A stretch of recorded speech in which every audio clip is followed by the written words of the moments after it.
The final State of the Game post for this fateful year is now up.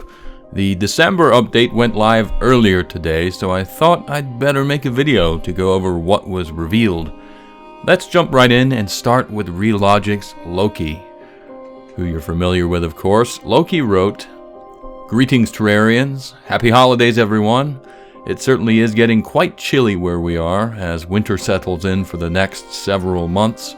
We are getting ready to enjoy whatever time with friends and family we can get in the insanity that is the holiday season in 2020, and we certainly hope that you all get an opportunity to do the same. That said, we wouldn't want to close out the year without giving you one last look at the goings-on in the world of Terraria development in 2020.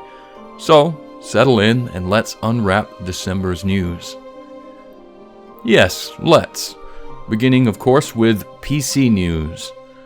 Steam Workshop support for texture packs and world sharing still in development. First off, we would like to thank everyone in the Terraria community for what has been the biggest year for Terraria yet. Your passion for our game is unmatched, and that support, along with seeing your limitless creativity and dedication to Terraria in action every day, is beyond appreciated. It makes it a pleasure to come to work each and every day. Even on those days when we are tackling tough and complicated issues, we know that the time and effort is worth it, and your backing is what keeps us going. 2021 stands to be a quite interesting year indeed, as our team looks to take on whatever the future holds for our second project.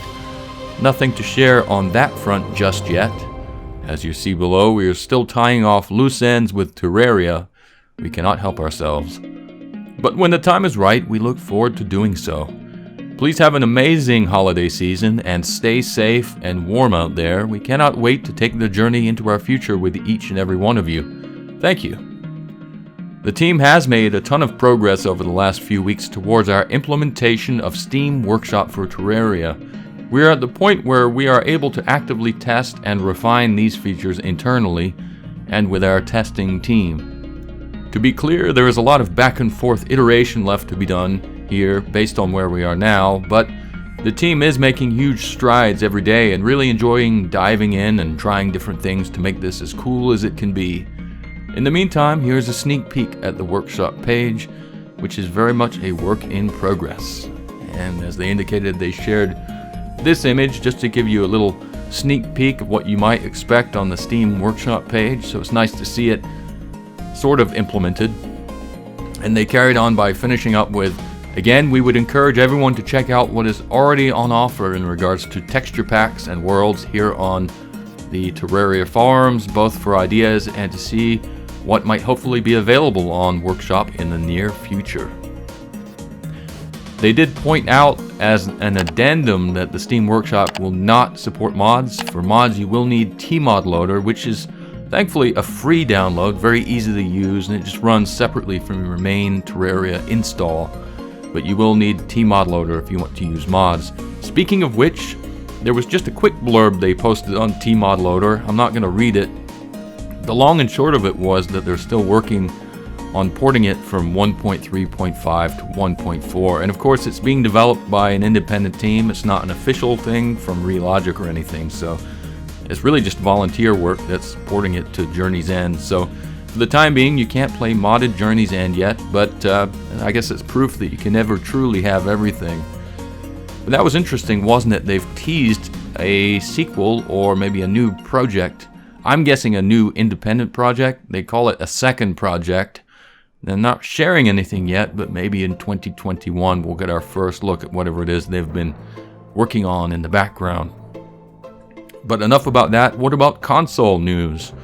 Well, they did have a few things to say on that front, some interesting stuff too. They wrote, "Another month of focused console development down, and with it, loads of great progress towards the eventual release of Journey's End for consoles. As we mentioned in November, the team's goal was to reach the alpha stage of development for consoles by the close of 2020.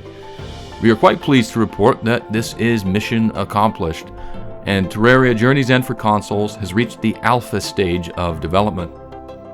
From here, we will take this feature-complete build and dive headlong into polish, optimizations, iterations, tweaking, and the ever-popular testing and bug fixing as we push towards a beta build and an eventual launch as soon as possible in 2021. And they shared this, and they wrote in regards to this, "We hope the image above will help to keep you satisfied through the break. We're looking forward to sharing our journey along the final push to getting this into your hands in the states of the game to come.